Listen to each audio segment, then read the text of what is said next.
is my third book launch, and getting started on my third book tour, and it never gets easy. It just never does, so. But I'm so glad to be able to do my first talk here because this is such a special place for me. So thank you for all being here. Okay, lesson number 1 is Norfolk. Norfolk, Virginia, where I'm from. And this is a piece of my youth. I grew up in a military town. My dad was in the Navy, and this was behind a field from across the street from where I lived. And as kids, we didn't text, didn't have computers, and we did have the Encyclopedia Britannica. But this was my playground, and it was one of the most exciting times of my life. At the time, the entire field was cattails, and because it's a low-lying area, and as we left the field and walked across, my elementary school was there, and then there was this tributary. When my mom passed away and I settled on her house, it was that important to me that I drove by to take pictures because I wanted to say goodbye. I actually have had this reoccurring dream that I've gone there and it's some kind of wildlife refuge, and I couldn't ever get back into this area, and this area is real important. I'll tell you in a minute. And John Bender's in that dream with me. So he's talking. He and I find this rare cherry tree, and so we're taking seats, and he's saying, "That's not ripe enough, Helen. That one's not ripe enough." So anyway, but I would wake up from this dream and go, "Okay, that wasn't real," but because this is really what it looks like. And across that footbridge is where the military housing was, and that's where I met my best friend in elementary school, Sharon, because we would go into this wild and eat aronia. We were 9, and we lived to tell about it because we didn't know if it was edible or not. And aronia and most of these wild berries from tree to tree are going to have a different taste. They're not going to be consistent. You find a good tree, you mark it. You never tell anybody about it because it'll be gone. But I shouldn't have done that. I shouldn't have eaten the aronia, but we did. And it was in the fall after school, she and I would go out there. We'd eat these, and it was a great place to grow up. But that led me to wanting to know a whole lot more about berries. I love gardening, and I love gardening for edibility, but I'm a wildlife gardener, and so I grow a lot of berries for the wildlife, and I get curious on whether I can eat them or not myself. So one of the things I like about the book is the publisher invested in a spiral bound with coated pages so that it can get wet. Makes it easy to throw in the glove box or the child's stroller or just in your backpack. Makes it nice. And the book is laid out uniformly. When you flip it open, it has the same berry in it, featured on both sides. It has the plant type, the poison mode, which was in all of these cases, it was ingestion, the symptoms, the toxic principle, severity, the season that they're in berry, the flower. I put the flowers in there because in some cases, like a service berry, it's hard to find the berries when they're in berry because everything's in leaf. But if you can identify it while it's in flower, then you can mark that tree and then come back a month later while it's in berry. And I put the leaf information in there, the shape, size, and whether it's alternate or opposite. And then all the cultural information, so whether we can grow it or not. So, and this is, of course, the Nandina, and it's an interesting one. It's a bad berry, but it's very low toxicity. I actually took one for the team and ate one and just wanted to see what it would be like. And it was not any good. I didn't want another.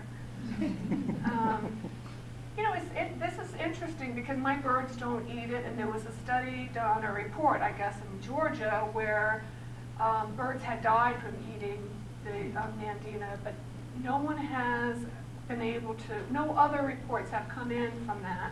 But I do know my birds don't enjoy it, but it's really pretty in the winter, and I do grow it. Okay, so I had to define, when I did the book, I didn't say, okay, we're going to do these 40 berries. It kind of developed into that. I wanted to be able to do the most common across the U.S. So I had to, appease the Californians and those in Wisconsin. By the way, if you think book tours are glamorous, you're right. Guess where I'm going tomorrow? Madison, Wisconsin. I had to buy a coat that covered my bum because it's going to be even colder up there than it is down here. And I still don't think I'm prepared enough for that. So I had to do, I did things that weren't necessarily obvious that they were berries. So technically, a tomato is a berry. So it's any fruit that has its seeds enclosed in a fleshy pulp. So also by this definition, a banana and a pineapple is a berry. Interesting? It's interesting, huh? But they didn't include them in the book. But if you want to know more about bananas, it's a poster child in my book, Plants with Benefits, and I got a couple copies over there for sale. And you should have gotten some seeds, some basil seeds. Yes, thank you, thank you. Okay, but I did stretch it a little bit, and I included drupes and prunes. Very interesting story about the yew. We don't tend to get the berries, we're just too far south, but in the north, they're more prevalent, and everybody knows that they're poisonous, right? Right, yeah. Everybody knows that. Yeah. And that's the best school of thought to tell everybody is just never eat anything out in the wild. But guess what? The flesh is edible, and it's very, very, very good. But the seed, 3 to 4 seeds, will kill you in 3 to 4 hours. No symptoms. No symptoms. So I have that in my book. I have good berries, I have bad berries, but I also have good berry, bad idea. It always reminded me of something Beth would say. I think about her every time I say that. It's a bad idea for various reasons. In this case, the seed is so poisonous, don't even bother unless you really, really know what you're doing. When I was in the Netherlands in September, they were berry everywhere. So I gathered a whole bunch and had them at my lunch, and everyone was like, oh, don't do it, Helen, don't do it. And I said, no, I'm going to prove that this is right. And they were, and they're lovely. But otherwise, that was the only time I've ever tasted one until I did this research. So take it for what it's worth. And also with the Washington hawthorn, that seed is poisonous. It's not as severe as the yew, but it is poisonous. But the flesh itself is very yummy. In fact, for foraging, it's a plant that is used for pectin. So it's a natural source of pectin. One of the things I did talk about in the book, and you'll see here, is that when I talk about a good berry, and I mention whether it needs pectin or not, if it contains pectin, or if it needs to be added. That was really hard to find because a lot of these berries are just not, known. And you had to find all these obscure people that were really into making, Beautyberry, whether pectin was needed. So, my husband and I had a shared interest, and we both love Yule Gibbons, and we have his book about. But he said this, and it kind of bothers me because he was my hero, right? And he still is, but he said there is no poisonous plants that taste good. Nature doesn't want to kill you. But the yew tastes good. So, I'm not going to take too many points away, but I think it's just that whole mantra of just stay away from the yew. And if you do it that way, then of course this is right. Now that doesn't, so if it tastes bad, that doesn't mean it's bad for you, but if it tastes good, it's not bad for you. except for you. And that's the only one I know about. There might be others. So, shame. Okay. I really wanted to write this book when we were all hiking as a family outside Denver. That is me, and you can see I'm still wearing a dress even when I hike. I have my charm, I guess. And I found this, we all found this Prunus virginiana, and I said, boy, that looks familiar, but I had no confidence at all that I knew what that was. I'm not a botanist. I'm from Virginia. I know this plant, but I didn't expect it in the mountains of the Rockies, and so it was just bizarre. I said, you know what, I really, really, really want to learn more about these berries. So, while I was writing the book, I started a group on Facebook, and you can come join if you like. It's called Foraging in Cute Shoes. The idea is I don't consider myself this, hiker that's going to be eating yucca roots in the wild or whatever. I'll have them at a nice Mexican restaurant, and I'll fry it up just right. But on the greenways and in the neighborhoods, people out cycling, and in your own backyard, I want people to be able to, instead of having another crepe myrtle, grow a service berry. Berries are hard to find for us, and it has the same attributes as a crepe myrtle, and our towns can support one less crepe myrtle, I think. Yeah. So here are some I call my people faux foragers. So here is an example of some faux foragers. I include blackberries in the book, but I don't grow them myself, and I don't because I know all the great spots in Raleigh to forage for them. And I was going to the farmer's market. That's my car. This wasn't a styled shot, which I'm known to do. That's my car, and these are cyclists, and they're students at NC State. And they had a mission. I don't know if it was a fraternity thing or what, but I saw them. I knew exactly what they were doing, so I pulled over and said, hey, can I get some pictures? And they go, well, we're busy here. I said, well, what are you doing? He said, well, we're trying to get berries. It's a contest. We're going to cycle around and collect berries. And I said, well, let me take some pictures, and I'll tell you where all the berry patches are. They said, okay. Also, I had been there a week before and pretty much stripped the tree of every blackberry there, so I kind of felt a little guilty, but I didn't tell them that. So I'm often asked, if birds can eat it, can we? Not necessarily, and just make that a big no. Pokeberry is an example of that. Birds love it. I actually grow it. I know you probably think less of me now, but I think it is a really pretty plant. And actually the berry is the least poisonous part of the pokeberry. And then if we can eat it, can our pets? And that's also a no. Dogs are highly allergic to grapes, for example. And that's my dog Pepper, a.k.a. Pepernicious. All right, so I'm going to just go through some of the berries, some of the examples that are in the book, starting with some bad berries. But look how good that looks, right? How did we never not want to try that berry? I mean, okay, so nobody wants to grow a cuba. Okay, well, you might now because a lot of research is being done so that it's not looking like that anymore, right? You know, we don't want that. That's last year. But you know, they're making some new, prettier ones.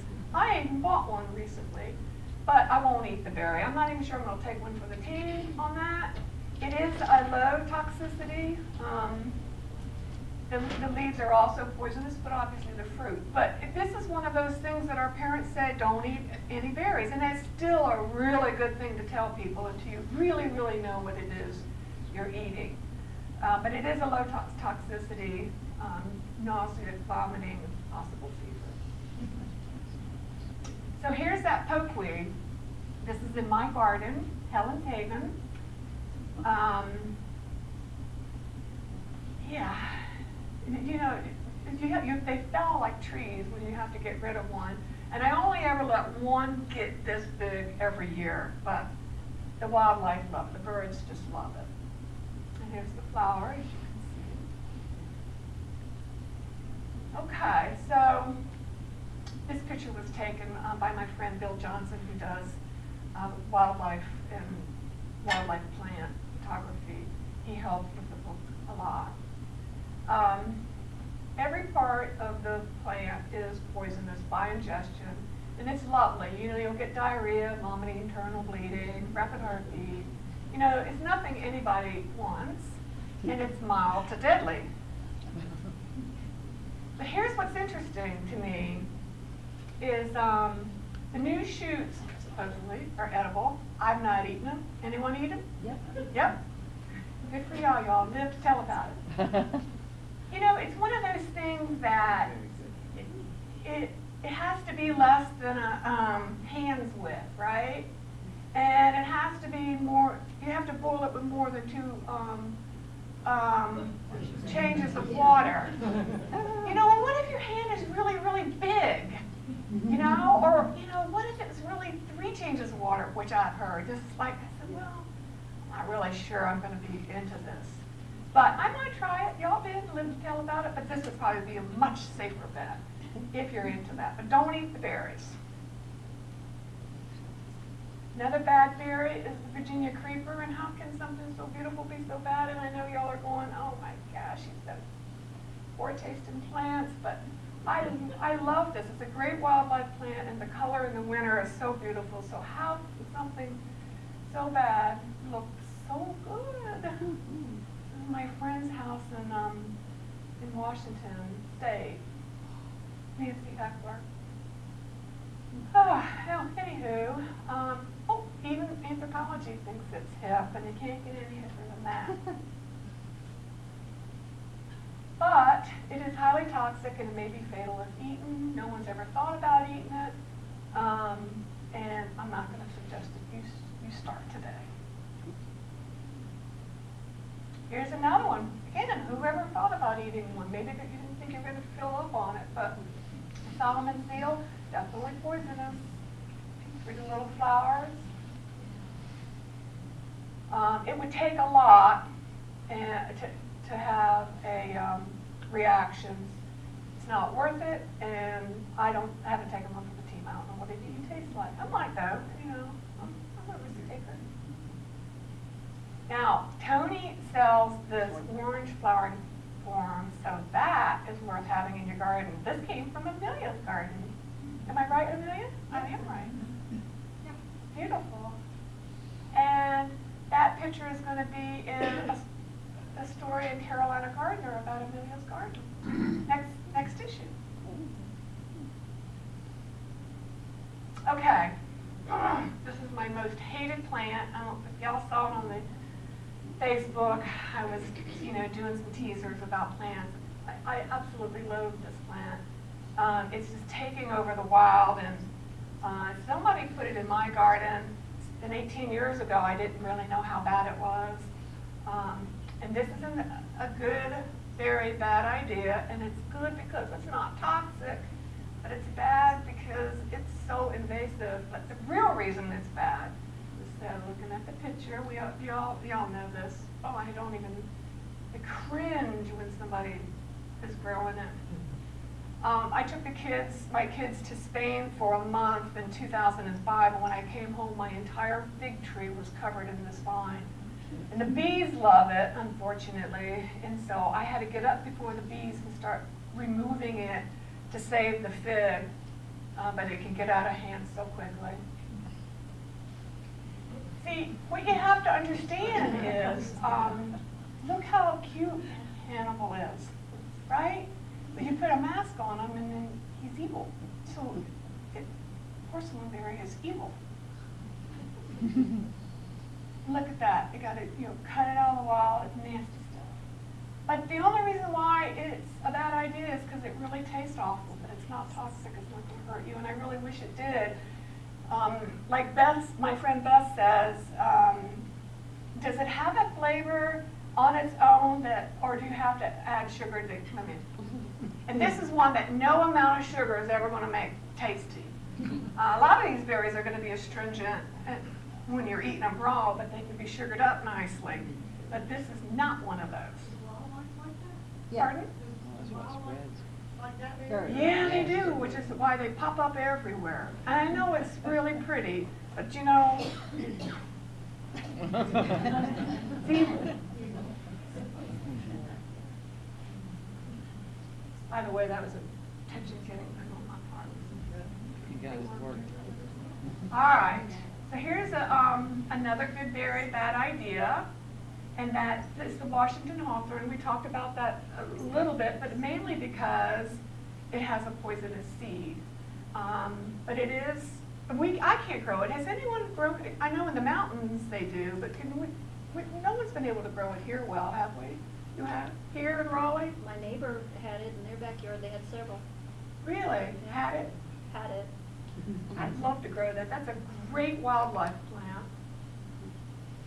Beautiful flowers, pollinator, and it contains pectin. So this is where that indication comes in. So even if you didn't use it as a fruit, what you would do is you boil it down, sieve out the seeds, and then you can use it either as a pectin or a relish is really good, or even a jelly. I don't have that for sample, and I hope you all take advantage of all of these different berries here and see what they taste like. Okay, here's another one that I've only tasted once, and I do not have a sample, and that's the Mayapple, and that's a good, very bad idea, and guess why? Does anyone know why? So it's one of those contingent things. You've got to think about it. Beautiful flower. I hear there's research that they're a bit more upright, so you can actually see them. But it's a bad idea because it's only safe to eat if it's completely ripe. So you gotta take some of these things with who found that out? Oh, that wasn't ripe enough. Oh, okay, this is good now. But it has such an exotic taste, and I can't even describe it. But I'll find it in the springtime at farm stands. But so be on the lookout for that, because that is definitely worth getting. I looked everywhere on the internet to see if I could find some. I wasn't able to. Great, so it's great jam and jelly, but the seed. So it's one of those things. Oi, is this right? No. So it has to be really ooey gooey to be considered ripe. And then the Mayapple preserve is just so yummy, worth trying. I don't grow enough of them to cook the berries. I do know a garden in Raleigh that they've got hundreds of them, and I'm thinking I'm going to befriend them. So here is a good berry that is so bad, I posted something about an Elaeagnus on my Facebook page, and you get hate mail. It's like, oh, I hate that plant. I said, yeah, I'm not proposing it. I'm just saying it's edible. So the book's main feature is, I can't remember now, I wrote about 3 of them. But the autumn olive, very, very yummy, very, very invasive. And I've seen them around Raleigh, and they were always good to forage, but even Raleigh has decided to clean these up, and I'm not able to find them nearly as much. It needs pectin, so if you're making jelly, that's going to be important. And then the Russian olive is taken over the whole western plains. I mean, it's really, really that bad of a plant. But if you see it, if you forage it, eat it, take it, because you're, one less seed, I guess, you're part, but it's a great jelly. But this is the one that, they both taste about the same. In fact, I think all the Elaeagnus taste about the same.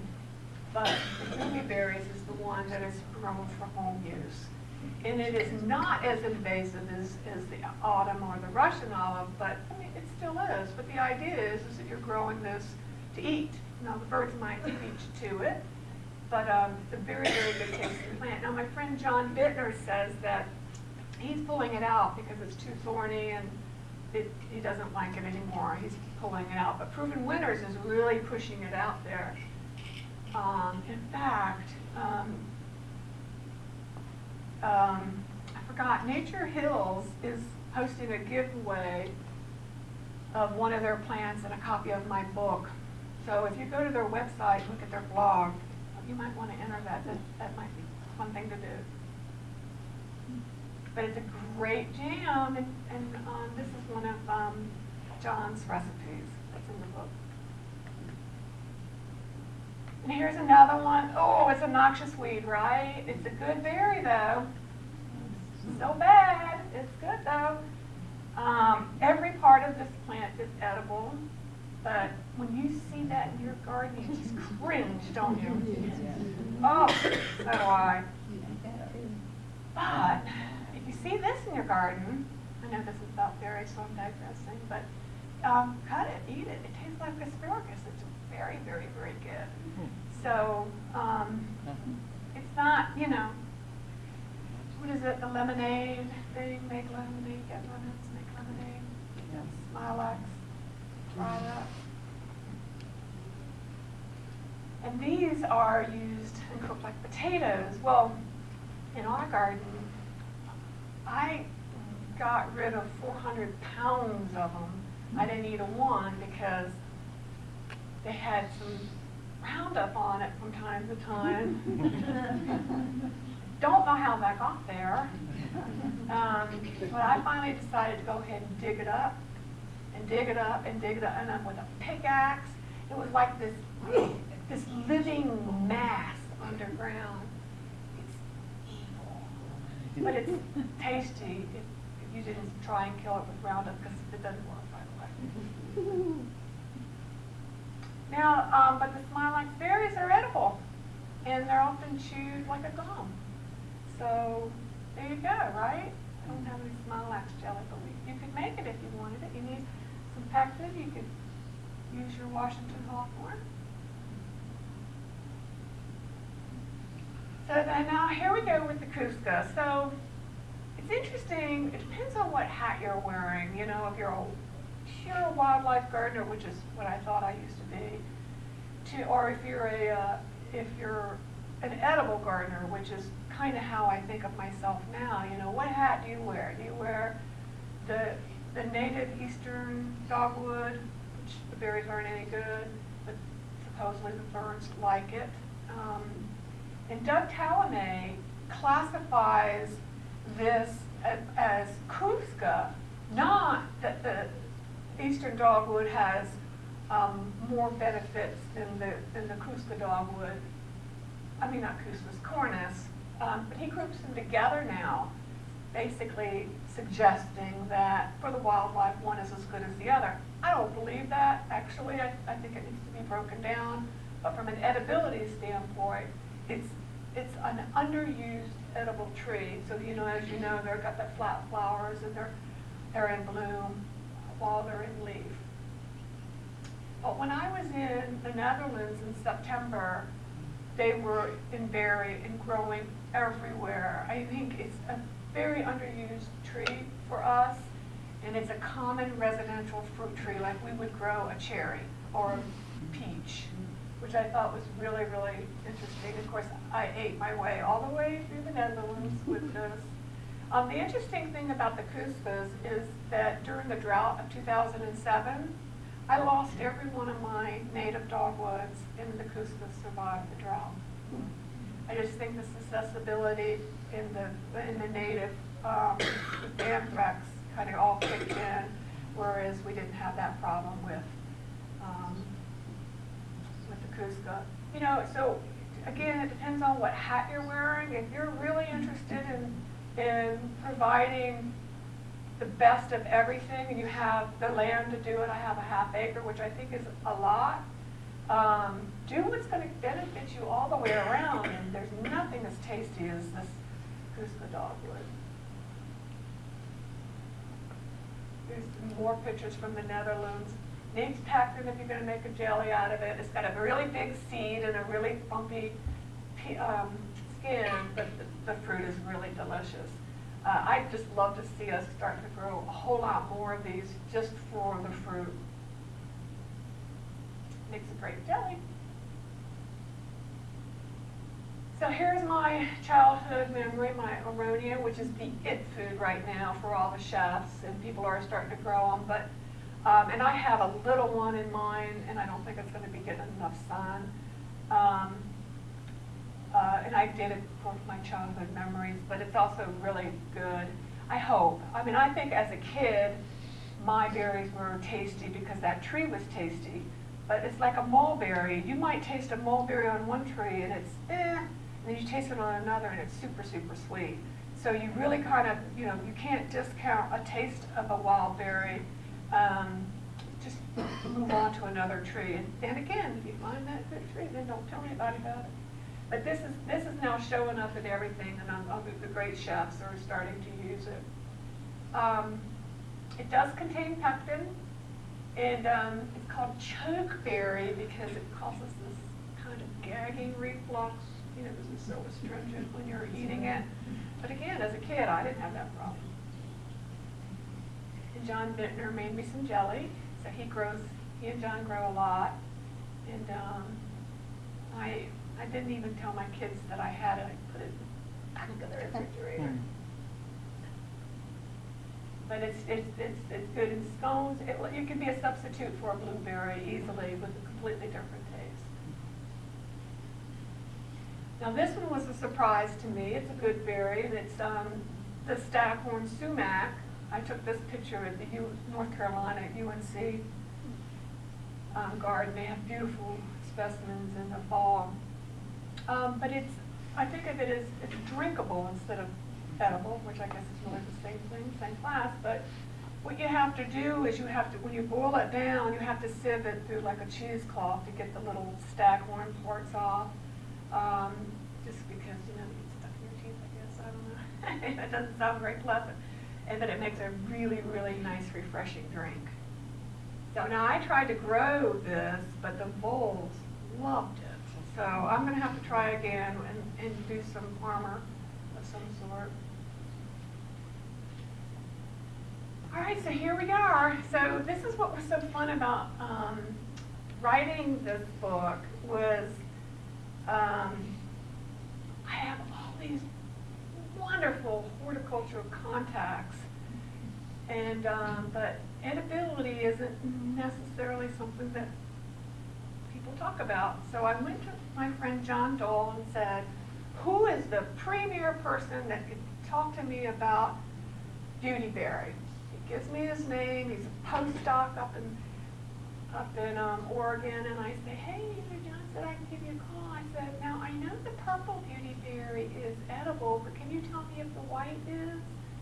And he says, well, now you're telling me something I didn't know. I didn't know it was edible.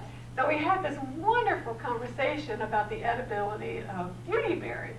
He said it's just nothing we ever considered looking at. And then we went on to, he talked, I can't even tell you what he told me, but he deduced that the white is probably edible based on some. And I have researched on the internet one person who claims to have eaten the white and lived. But you don't hear the white very often. The purple, yeah, and we have it over here, and I have like 6 pints of it at home because it's really a great jelly. But you're going to go, well, why would I want to? Why would I want to cut this beautiful plant and eat it as a jelly? Well, it's because you can, right? So if the apocalypse comes and you got berries on your bush, you got dinner that night. So that's my book, and thank you for coming.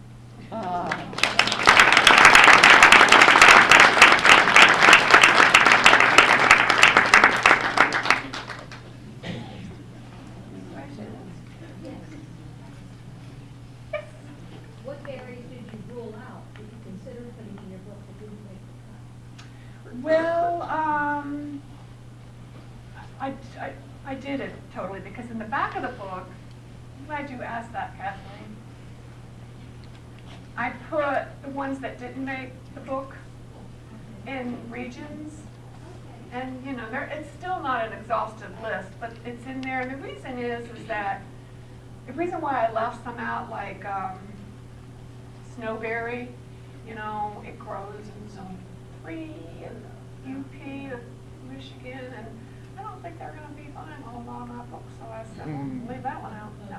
So that's kind of what it came down to. But yeah, but I have a supplemental list in the back. Yeah. Helen, what about holly bear? Not holly, ivy. Climbing ivy. Ivy poisonous. Is poisonous. Yep. And every holly's poisonous Ivy. as well. Oh, okay, holly and ivy. Yep. But grow it for the wildlife.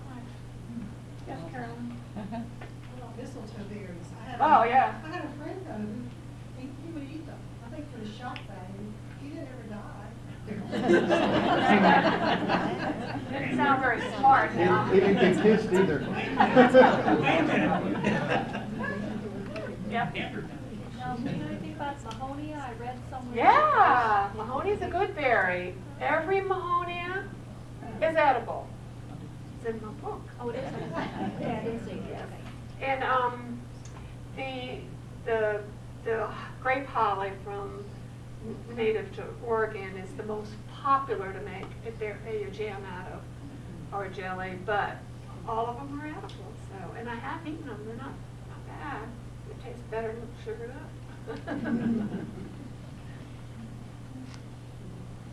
So Mahonia, like Mahonia holly, that's not holly poisonous? Well, Mahonia, Because I put the ones that have that beautiful smelling Yeah. yellow flower, and then they have like the grape berries. So are those grape berries edible? well, most likely it's the Mahonia Elaeagnus that you're growing here, and that's not. And they call it grape holly because it looks like it has a holly leaf, but it's not really a holly.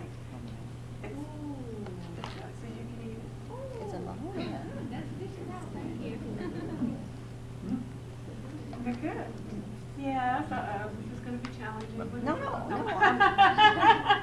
She's my professor, I think of her. No. My I was gonna say, professor. at one point, I made a whole batch of wild cherry jelly.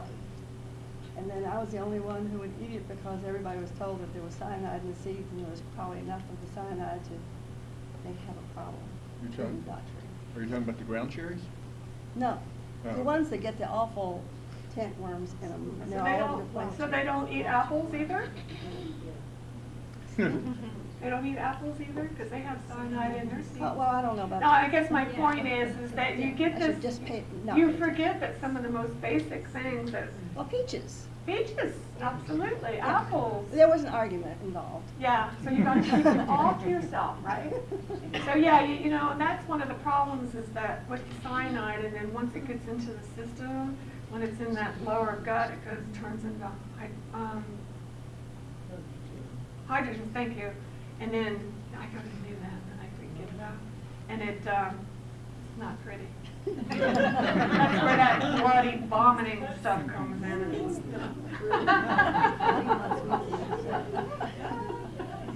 That's not how you want to be remembered.